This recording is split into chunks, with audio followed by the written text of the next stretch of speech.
We felt that most players of Portal, ourselves included, wanted more opportunities to look behind the scenes of Aperture, and not only into deserted crawl spaces, but into the vital heart of the factory.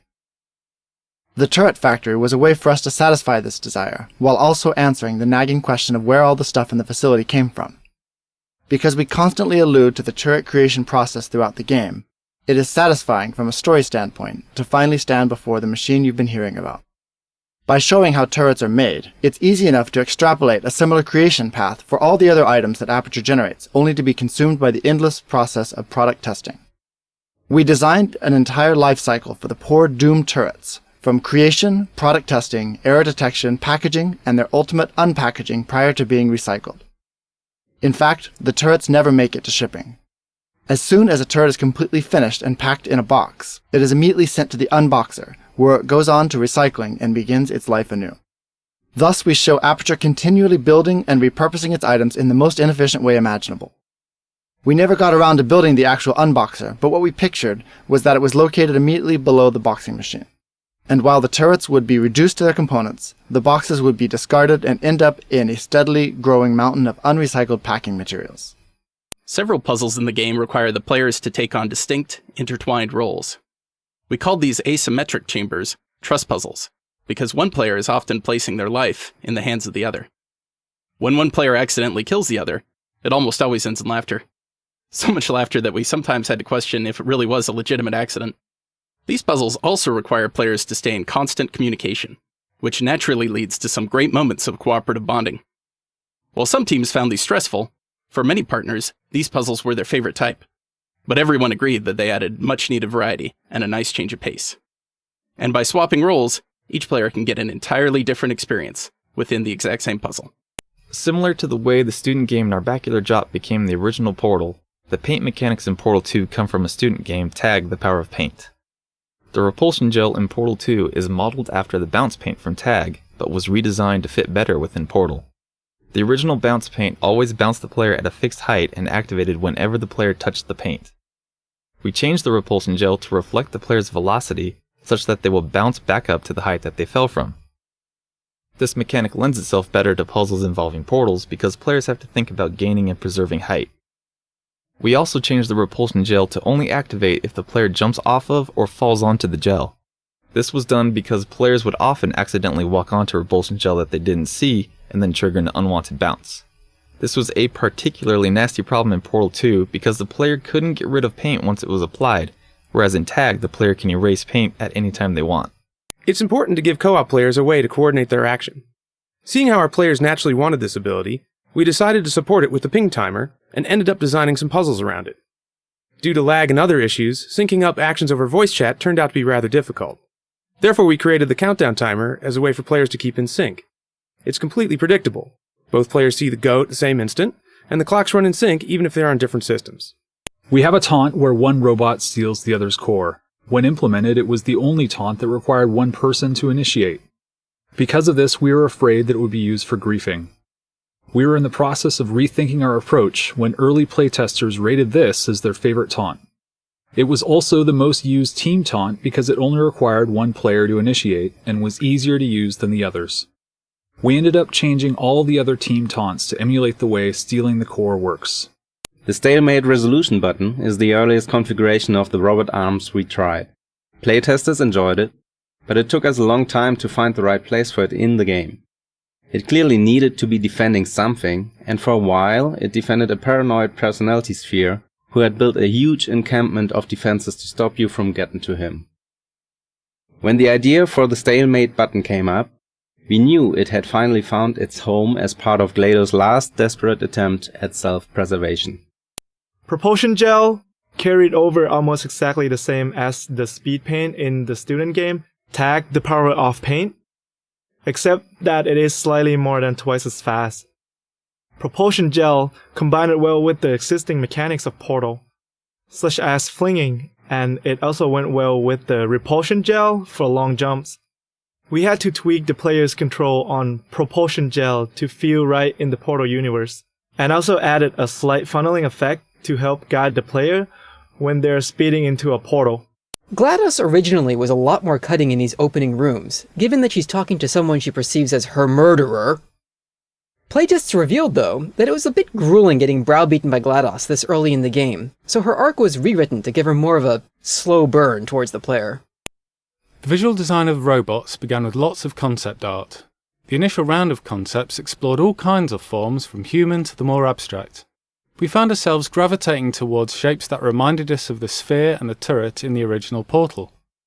Whilst keeping with the established Portal design aesthetic, we were keen to create all new characters, and, being a duo, it was important that they were their own separate designs, rather than identical copies of each other. Unlike, for instance, Team Fortress 2, where a clean silhouette is essential for communicating the nature of a character, we had an opportunity here to play with designs that were a bit messy, with things sticking out of them so they looked half manufactured, half improvised. Once we had agreed on rough designs in 2D, we began to build the shapes in 3D, and this is where the next level of improvisation and experimentation occurred. Usually, a model will be designed and built in 3D and then rigged for animation, but here we allowed the rigging process to inform the models. We wanted to celebrate the mechanics of robots. We allowed function to dictate form, and in terms of detail, they started to design themselves once you start thinking about motors, ball joints, actuators, and all that sort of thing. The classic duo is often made up of two contrasting body types, short and squat next to tall and wiry, and it's not hard to see Laurel and Hardy, C-3PO and R2-D2 in these characters. Even though we had the freedom to make our silhouettes a bit untidy, it was still important that they remain readable as anthropomorphic bipeds. We wanted players to feel free to make mischief for their partners, in a typically human way, but without creating any kind of gore. The robots were perfect for this. The writers went back and forth over whether or not Wheatley had tried escaping with other test subjects before waking the player up. It was an interesting idea, and you can still hear remnants of the story arc in some of the dialogue. But at the end of the day, it was just too expansive a concept to sell, so it's hinted at, but not overtly mentioned until the end. While making Portal 2, we explored our way through vast quantities of reference material.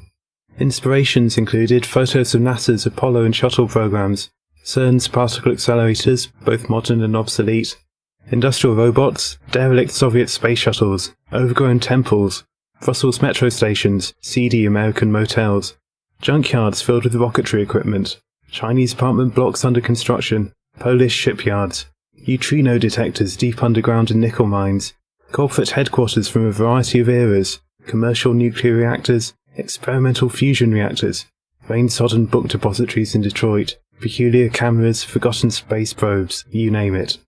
There was a lot of debate over how to properly punish Wheatley at the end of the game. Killing him seemed too severe given how much we'd grown to love the character. On the other hand, simply letting him out of the GLaDOS body with a slap on the wrist seemed unacceptably anticlimactic. Having him sucked out into space with a space sphere seemed like a happy middle ground that everybody could get behind. The levels in Portal 2 are much more complex than in the first game, and as a result we've had to beef up the player movement algorithms. The player is represented as an axis-aligned box in the world, which creates a problem for portal teleportation because portal teleportation is almost never axis-aligned. To improve how we handle this, we trace the player as the axis-aligned bounding box they would use on each side of a portal simultaneously, and merge the results into something usable. We have to predict quite a bit more than previous Source Engine games because portals and projected entities change the way the player moves through the world. Prediction itself is a mind-bending headache when dealing with portals. We're already dealing with a non-linear space, now we also have to deal with non-linear time in a non-linear space. The character of Potatoes was actually the hardest one to crack for us, and was the last character to get recorded. We'd always wanted to switch things up for the sequel, so that GLaDOS would become your unwilling buddy cop partner against a new threat. But this ended up being far more entertaining as a concept than an execution. It's one thing to have an omnipotent villain chastising you while you're testing, it's quite another to have a little potato on your gun doing the same. Playtesters wanted to tear her off the gun, and we didn't blame them. So we were faced with the unsettling prospect of making dry, robotic supervillain GLaDOS more human and relatable. This ended up being one of the hardest writing jobs in the game. While re-implementing the paint mechanics from our student game Tag the Power of Paint, in the context of Portal 2, the biggest change we made was to exclude the paint gun. In Tag, our paint gun allowed the player to paint the environment freely in an abstract outdoor environment, but in our gameplay experiments, that was very difficult to constrain without contrivance in Portal 2's indoor spaces. It also changed the game's pacing significantly, since being able to run at high speed around a level covering everything in paint is a lot more fast-paced, energetic, and often scattershot than Portal's more cerebral gameplay. Perhaps most importantly, there is a certain elegance in the simplicity of manipulating all the game elements using only the portal gun. Adding a new gun would inherently add complexity and force us to start from square one training the player how to use this new tool instead of focusing on the game's namesake. Instead, we decided to use the established mechanism of the delivery tubes and have players redirect the flow of the paint with their portal guns. This felt like a good compromise.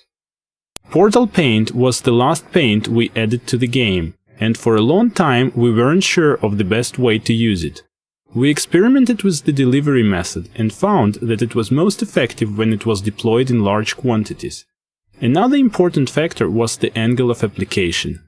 Dropping the paint at an angle allowed the player to play more freely with the paint, which gave them the liberating feeling of breaking the rules by being able to place portals where they couldn't before.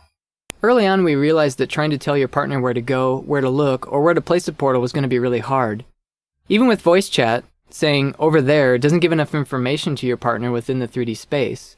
Players kept wanting to get up and point directly at their partner's screen. We developed the ping tool to address this problem. Because the ping tool was so important, we decided to train players in its use before we did anything else. We held back on the vast majority of player actions and let the players focus entirely on the ping tool. This is why the co-op bots start separated in a tube, without even the ability to walk or shoot a portal. The orange bot has been described as finicky, and you can see elements that are somewhat bird-like and even reminiscent of the Odd Couple's Felix Unger. The gotta pee idle dance was born out of the idea that current bipedal robots are constantly needing to readjust in order to find their balance. Because Orange's design is rather unstable, the motion design solution was kind of a perpetual motion needed to maintain his balance.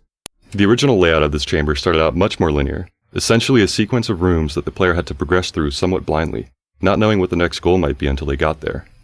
Early versions contained an extra puzzle beyond the Reflecticube, but due to the linear path, it took players so long to get to it that they were confused about which elements were still relevant.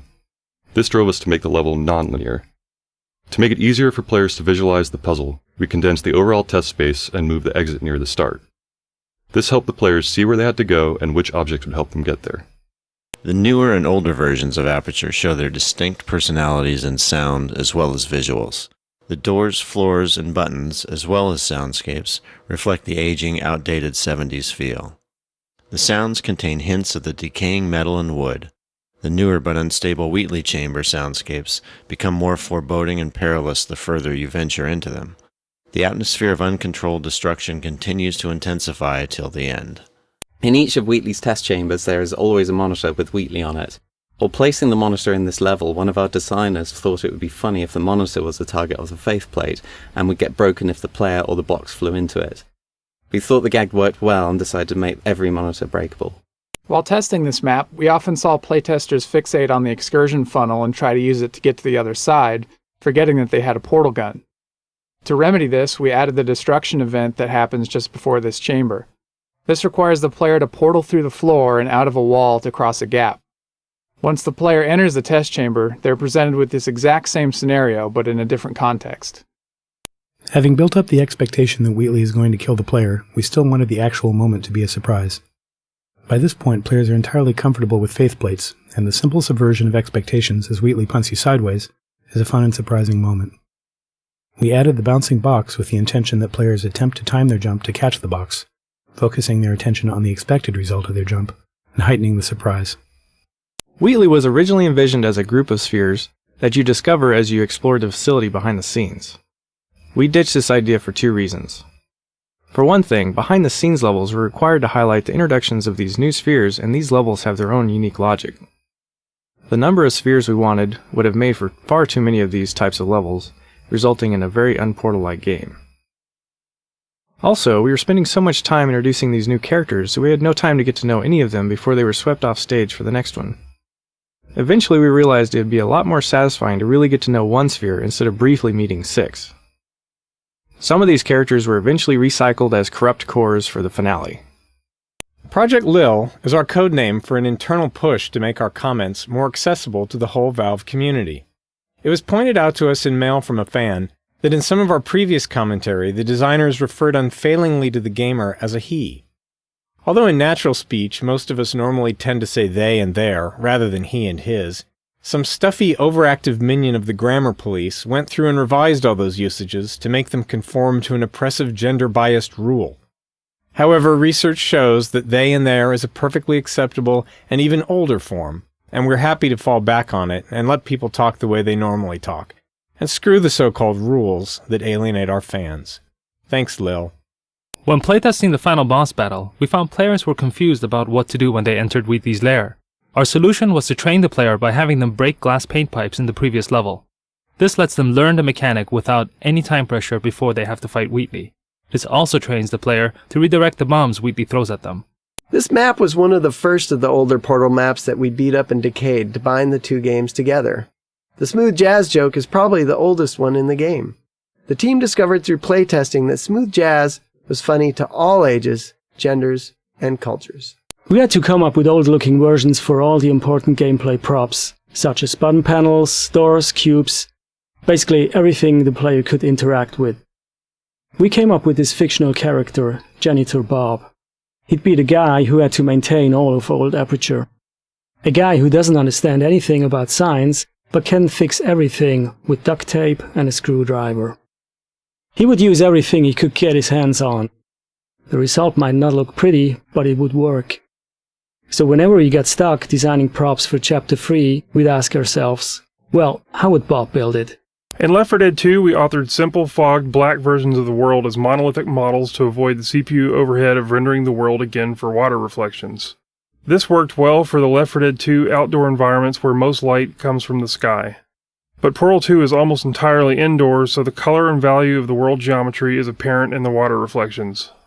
Since the Portal 2 world geometry is relatively simple, we automatically build a version of the world geometry that has a single texture that combines both lighting and surface shading, along with another texture that has just surface shading. The latter texture is used when rendering dynamic lights. These textures are at the same spatial resolution as the light maps and get packed into a single large atlas texture per level.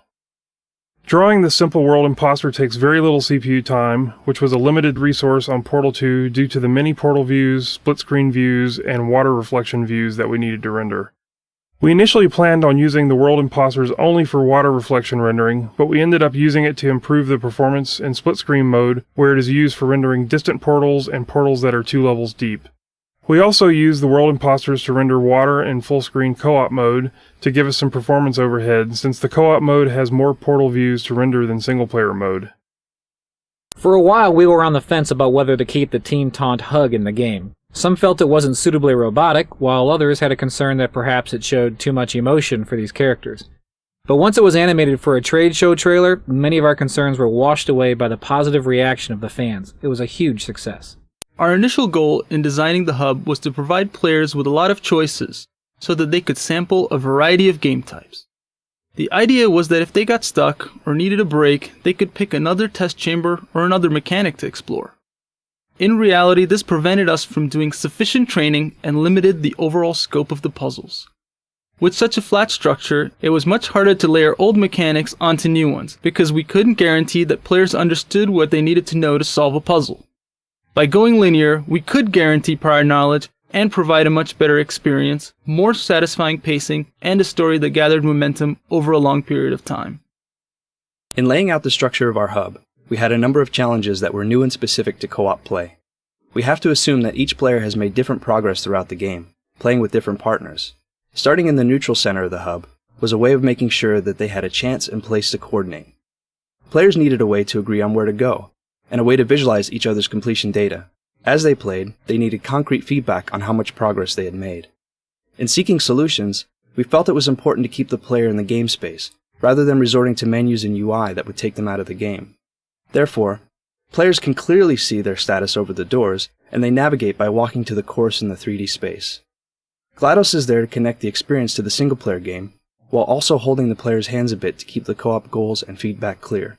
The idea of being stuck forever in a state of stasis that looked like a crappy old motel room had been in our minds for a long time, but we weren't sure exactly how we wanted to rip you out of it. There was some debate over whether the opening sequence happened inside the player's head or not. There was an alternate opening where Aperture had hooked up all of its cryo-stored test subjects to an incredibly boring hotel room simulator, which Wheatley would then wake the player from. Eventually, this was discarded as too difficult to explain in the short time allotted, and we opted to change the hotel room to a container ride on a rail. This allowed us to show the player, rather than tell them, about how they and other test subjects have been stored, show some of the scale of the facility, and even hint at how much time has passed. We also get to gradually reveal all of this through the destruction of the container itself as it moves and bangs into things.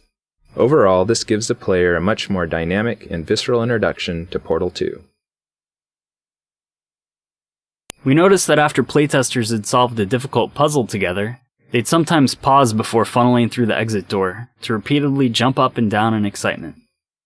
We realized that these meeting places would be the perfect time to allow players to high-five each other and celebrate their victory in style. Our first interface attempt had one player initiate a high-five by holding their hand up and waiting. The other player could join in by selecting the same gesture. If they were standing in the correct positions relative to each other, they'd pull off a high-five. But learning the correct place to stand was too difficult, so we decided to automatically move the bots into the correct position for the high-five.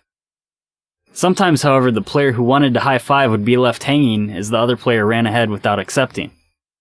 Increasing the time that the initiator waited with his hand up gave the other player time to return and accept. But being frozen into place for more than a few seconds was too frustrating. So finally, we made players auto-accept the team gestures.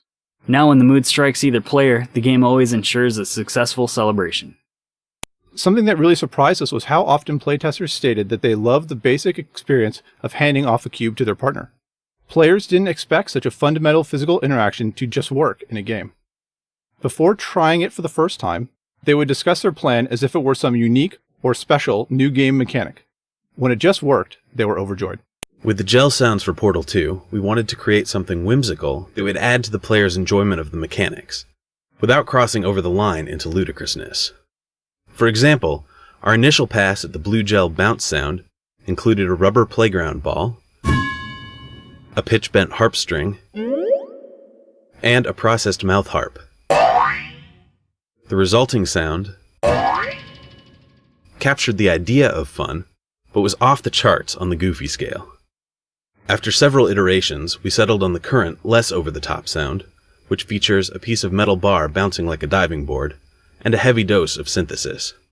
It's not as wacky, but hopefully, it's still fun. In this excursion funnel ride, playtesters would often end up shooting the wrong portal at the critical moment and killing themselves. This ruined the moment for players who often didn't quite understand why their excursion funnel hadn't been redirected.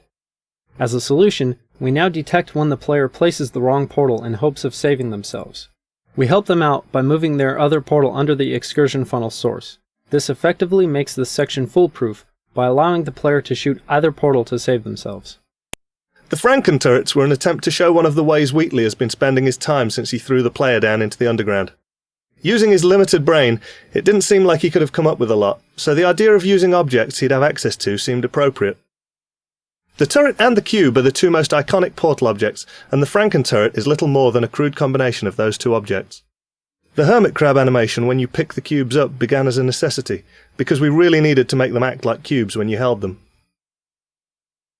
It ended up being so cute that it became a simple job of making the turret widen its eye and shake its little head, to convey to the player that these things were disrupted, and had no idea who or what they were anymore, and also to make the player feel sympathetic towards their plight. We used a combination of in-game physics pushes and canned Maya animation to allow the player freedom to move them wherever they wanted, line up races between them, or even set them up so they would walk, inevitably, to their doom, into a fizzler. The catapult trajectory lines seen here allow us to visualize where the catapult will deliver a player or a physics object. We can differentiate the speed and trajectory for players and other objects. The yellow lines are for physics objects, and green is the player's trajectory.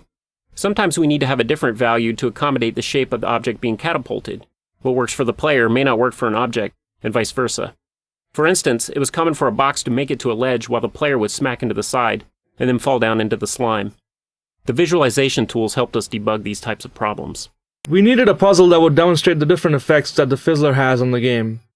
This map was consistently the one that most of our playtesters would get stuck on, and we tried various things to make the puzzle easier to understand. Originally, this room had 2 fizzlers in it, and was divided up into 3 distinct areas. This proved to be too complicated and almost none of our playtesters could solve the puzzle. We removed the second fizzler and simplified the layout of the room quite a bit, but most of our playtesters were still getting stuck on it. We identified the problem to be the space above the fizzler. Originally, the space was completely open, but that didn't effectively convey to the players that they needed to shoot a portal above the fizzler. We then tried putting glass with several holes in it above the fizzler. This was slightly more effective as players would know that the holes are there for a purpose, and would try to solve the puzzle by shooting portals through the holes. The map was still not testing well though, as players could not figure out which side of the fizzler they needed to be on when they shot their portals. We then changed it to have only a single hole through the glass, moved down to the eye level of the player, so that shooting the portal from either side of the fizzler would be a valid solution. This change tested really well, and we started seeing most of our playtesters make it through the level without getting stuck on it for a long time. We found that playtesters were getting fatigued at solving so many complex test chambers in a row. So, instead of a routine elevator ride to the next puzzle, we added a long funnel ride with some destruction to give players a short break while reminding them of the facility's state of disrepair. The Faith Play was originally a robot arm model which we hurriedly placed into the maps to see if the gameplay was fun. Over time it became apparent that playtesters were struggling to tell the Faith Plate apart from the standard arm, so we replaced it with a new design. It was meant to be a simple, heavy weight which was flung upwards, propelling the player. The length is meant to imply a direction, so the player knows the intended flight path before they step onto it. We experimented with footmarks and tread plates on the design, but it quickly became confusingly busy, so we kept the design simple. How do you make a giant mechanical eyeball express life and emotions, let alone give the impression that he's talking when he has no mouth? The animator's understanding of human behavior came in handy for bringing Wheatley the personality sphere to life. Talking is so much more than just moving a character's mouth. You have to use body language, head attitudes, and rhythm of movement and eye focus to indicate a character's feelings and motivations. Slow, smooth head moves, a steady gaze, and a relaxed eye aperture indicate that Wheatley is calm. Short, sharp head turns, rapid blinks, and glancing around indicate nervousness or deceit. Add a tightly constricted eye aperture and a little shiver to show fear. Tilting the body away while keeping the eye focused on the player signals an attempt at cleverness that ultimately only fools Wheatley himself. Suspicion is communicated by squinting his eyelids and handles, which function as very expressive eyebrows and cheeks. It's also fun to remind the player that Wheatley is a machine. When hacking, his eye and body segments become perfectly centered and spin mechanically, inspired by the spinning tape reels on old UNIVAC computers. And when he wants to look far in front, he flips his eye all the way over to the other side of his head. This animation approach, combined with the writing and vocals, makes Wheatley quite a unique and entertaining character. Part human, part machine, all eye, and no brain. Finding the right balance for evil Wheatley was difficult, because we still wanted him to be the bumbling idiot from the first half of the game. But at the same time, there had to be some sense that he was dangerous now. Otherwise, there wasn't much tension for the big finale. Fortunately, Stephen Merchant did a great job of intercutting funny bumbling Wheatley with occasional outbursts of power-mad villainous Wheatley. We originally planned to use the same Emancipation Grid effect we'd used in Portal 1. We were surprised to hear during several of our early playtests that players thought this map was the first time they'd encountered one. Players walk through at least one Emancipation Grid in almost every map. Playtesters also weren't able to report the grid's properties. That indicated to us that we needed to better communicate when an interaction was occurring. Our challenge was to create an effect that was more noticeable to players, but didn't look so solid or so threatening that players wouldn't attempt to walk through it. We chose to keep the cool color scheme and reinforce the non-threatening nature of the field by mimicking the kind of water caustics you'd find in a shallow swimming pool. To communicate that the grid blocks portal placement, we added flashes whenever the player shoots one. To warn players that the grid will destroy objects brought through it, we added a vortex effect that increases in intensity as objects get near. Once these changes went in, playtest feedback demonstrated that players noticed the Emancipation Grids earlier and had a much better understanding of their function. With vacuum tubes such a big part of Portal 2, we designed the new elevators to work within them. We liked the idea that this made the player feel about as important to aperture as the cargo moving through the tube. And it also gave us plenty of opportunities to show how the system could go wrong, such as when the tubes get blocked or when cargo rains down on the elevator. The videos began as attempts to visualize some of Gladys's dialogue, but they evolved into a means of relaying information about the larger world of Aperture. It seemed very likely to us that Aperture would boast to the test subjects about the devices they were testing, and show them the clever ideas they had put into the products. The videos also served as a reward for completing the test chambers, and a way to make the elevators visually different from one another, to prevent repetition. This interaction with Wheatley was the first that we hooked up for our initial showing at E3. It demonstrated how Wheatley would be an actor in the world, and how the player would not only be interacting with him directly, but also using him to interact with the Aperture facility. Normally in games when players die, they see this as a big failure. But in Portal, death is a normal part of the puzzle-solving experience. In co-op, death not only happens more frequently, but it can happen at the hands of your partner, purely accidentally, of course. We felt it was important to not only make death no big deal, but to make it fun. Early on, we tried some elaborate death animations, such as showing your robot slowly getting crushed under a giant crusher. These were awesome to watch, but they quickly became repetitive. Also, after a very short while, players grew afraid to take risks. The fear of having to wait a long time before trying again prevented them from simply playing and experimenting in a spirit of fun.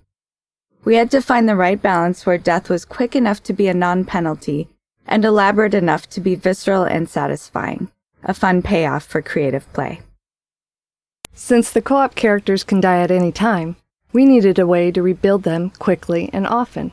Therefore, in co-op, we replaced the elevators that connected test chambers in single-player with disassembly machines.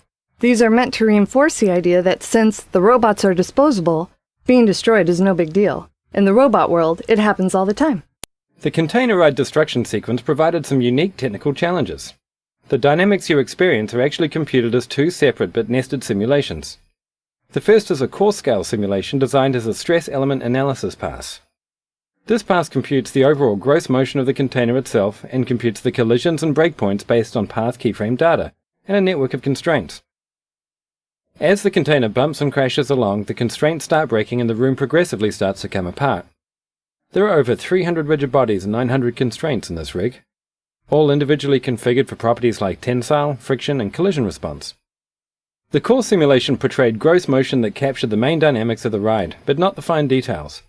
The product of the core simulation was then used to deform spline-based surfaces representing the container geometry, which in turn were parents to fine debris anchored as rigid bodies. As the surface deformations increase, anchors are broken and the fine debris rigid bodies are released into the simulation. The fine simulation also includes the interior furniture and the model detailing. The two simulations were then connected using cache data and were driven together by a series of scripts. Due to the computational complexities of having two nested simulations, we had to come up with some solutions to some interesting mathematical problems. One problem was that the nested nature of the simulations resulted in some instability in the fine debris calculations due to floating point computational limits. The solution employed for this was to compute the fine debris on a stage where the root transform of the core simulation was essentially cancelled out and stored for later use. This allowed us to more accurately detect the fine interactions between the debris and the environment. Post-simulation, the root transform position and inertia were reapplied to the details.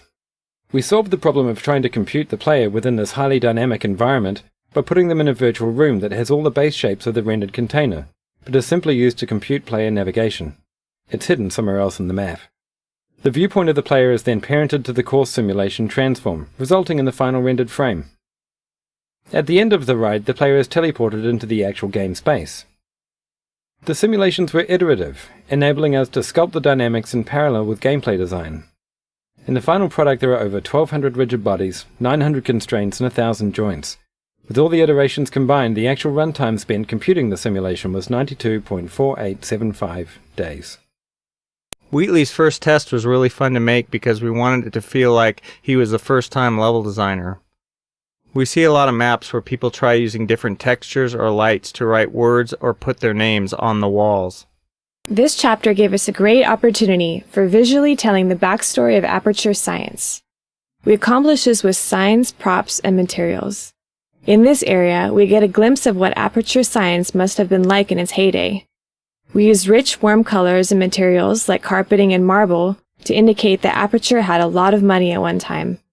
Cave Johnson and his staff were just starting out in their enterprise, and everyone was eager to do science.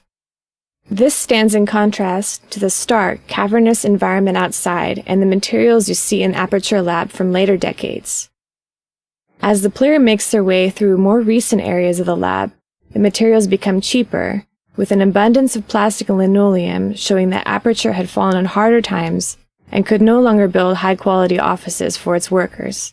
Starting out in the ruins of the test chambers from the first portal was our goal pretty much from day one. We wanted to give players a sense of nostalgia for what they had played, but also make it very clear that things had changed. Not only in a fictional sense, but in a graphical one as well.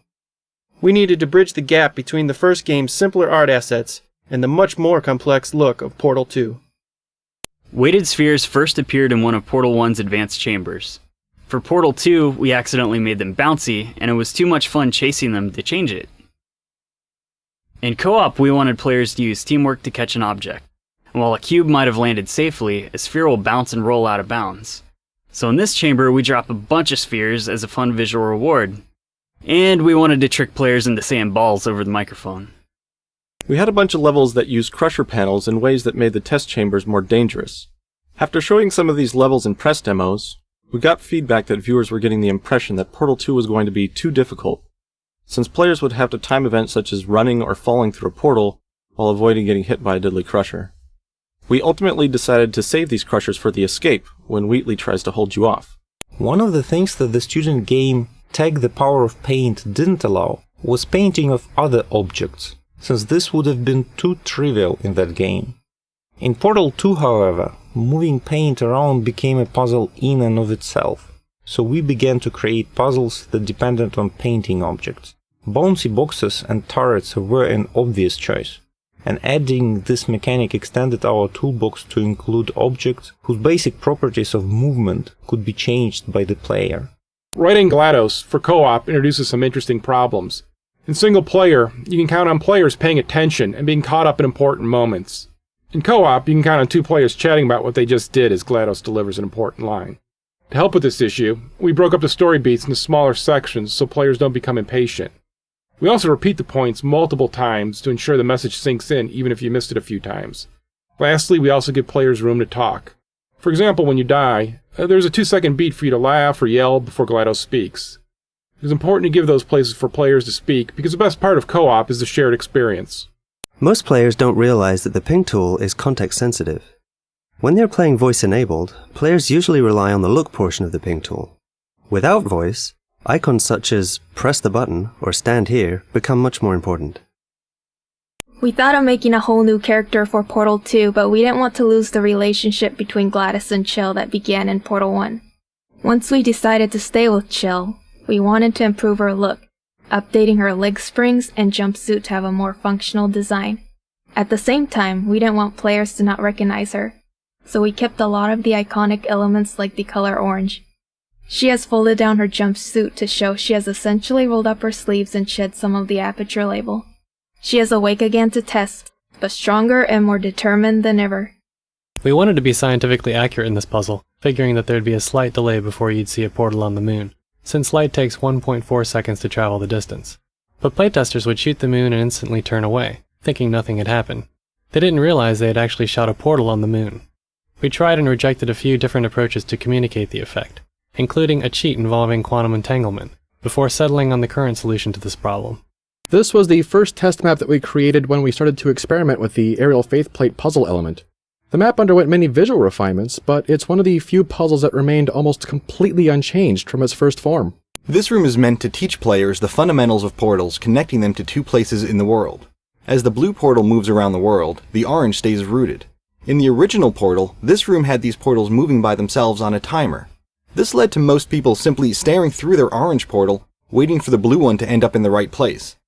We felt that altering this to make the players decide where the portals came out was more instructive, and meant that players who already knew how to use portals could solve this puzzle both quickly and with authority. The character of Carolyn came about because we wanted somebody for Cave to play off of. Though we had originally envisioned a put-upon scientist character called Greg, it would have been wasteful to hire an actor for just 1 or 2 lines. Instead, we hit upon the idea of economizing by using GLaDOS actor Ellen McLean. Out of nowhere, we suddenly had an opportunity for a GLaDOS origin story. It took a while for us to dial in the right approach for the co-op bot vocalizations. Initially, we recorded some in-house vocal performances and processed them heavily, with the resulting sounds being very robotic. However, as the animations being created for the bots were so broad and expressive, we soon realized we were going to need to try a different sonic approach. After a few more in-house experiments, we brought in D. Bradley Baker, who we had worked with to create the voices for some of Left 4 Dead's Special Infected. We worked with Dee to come up with 2 distinct vocal and character approaches for the bots and recorded a range of responses for each. Afterward, 2 of our sound designers each took on one of the voices and came up with a unique sound processing approach to create a distinct sonic personality for each bot that still allowed the energy and expression of Dee's performances to shine through. In the following samples, you can hear what they sounded like in Dee's original performance, and the result after the sound designers got through with them.